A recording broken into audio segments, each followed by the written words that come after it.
Good morning. Welcome to Jesus Posse. I just want to touch on a subject that's dear to my heart, and it's about praying grandmas.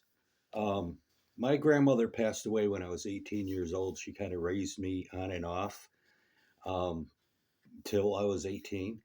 Her and my grandfather pretty much raised my brother. And make a long story short, my grandmother was Catholic.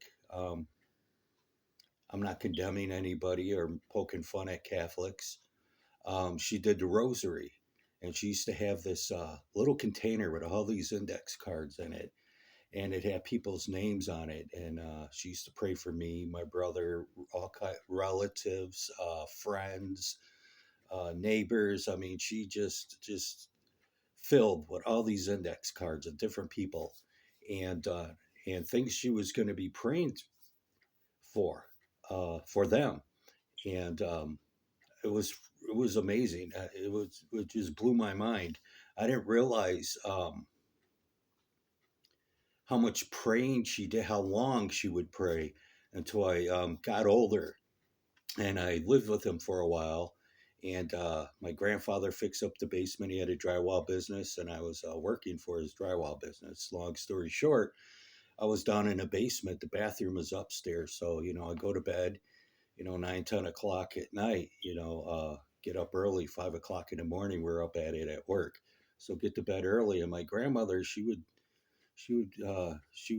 get her cards out and she'd get her rosary out and she'd start praying, and I remember there's times I got up, 2, 3 o'clock in the morning, having to use the restroom, go upstairs, and there she was at the dining room table, still doing her rosary, still praying.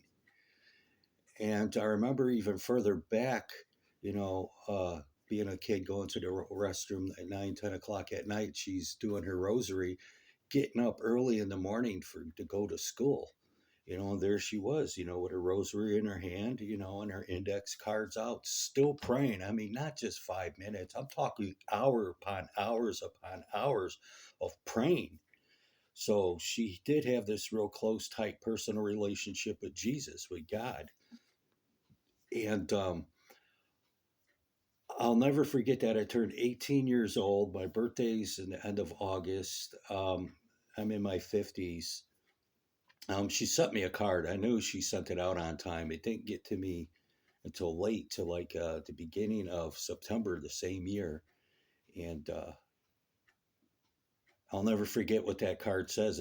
And she never wrote anything like this before. And I thought it was kind of, peculiar. It was pretty odd that she would put such a thing. And it said, "I may not be with you in body, but I'll be with you in spirit." And I was like, okay, what's this about? A few days later, she passed away. Um, it was pretty wild, is because my grandfather sent my brother to move home, and back with my mom and myself.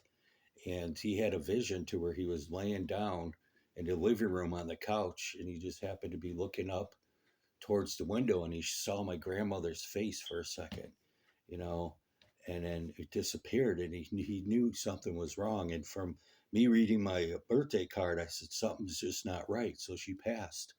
And the reason why I'm discussing this with you is because we need to pray for our loved ones, man. For the simple fact, my grandmother was the only one that was praying in the family. Okay, now if I didn't have her to pray for me, I had nobody to pray for me. Okay, and her prayers are still coming to fruition now in my 50s, and she passed away when I was 18 years old. And so these prayers that she prayed for me are still coming to fruition. Okay, so remember that when you're praying, or you remember a loved one or something, be that prayer warrior, man. Stand into the gap, because you might be the only one that's praying for that person. You can make a difference, okay, in that person's life. And you might not see it in a day, a week, a month, a year, a decade, but it will come to fruition. Them prayers go out, and they just don't float around in outer space. God will take care of it. He answers all prayers in his time. Okay, so we need to remember that. And I thought it was pretty sad, that, I was like, wow, if my grandmother wasn't praying for me, I had nobody to pray for me. But at the same time, who was praying for her? If she's the only prayer warrior in the family, who's praying for her? And it kind of goes back to what I was saying, our prayers just don't float around in outer space. I'm hoping she had a grandmother that prayed for her, somebody that prayed for her in her family, prior um, prior to that, because it's pretty scary. People should be concerned, about stuff like that. Because if you're not praying for your loved ones, who are? If you're not praying for your spouse or your children or your brother or sister, aunt, uncle, grandma, grandpa, father, mother, cousin, uncle, sister, brother, who is? Who's praying for them? Who's standing in the gap, um, for them on their behalf? So come on, people, we need to pray, and we need to start praying, for our loved ones, for our neighbors, for our family, relatives, for the community, for the country, for the government. We need to be in prayer because we might be the only person praying for that individual. And that's pretty much it. That's all I got to say. And remember, our prayers don't go out, out in outer space and, and just float around. God knows everything. He made us, He created us. He knows what we're thinking. He knows, the word says He knows what we need before we even ask Him for it. So that tells you something.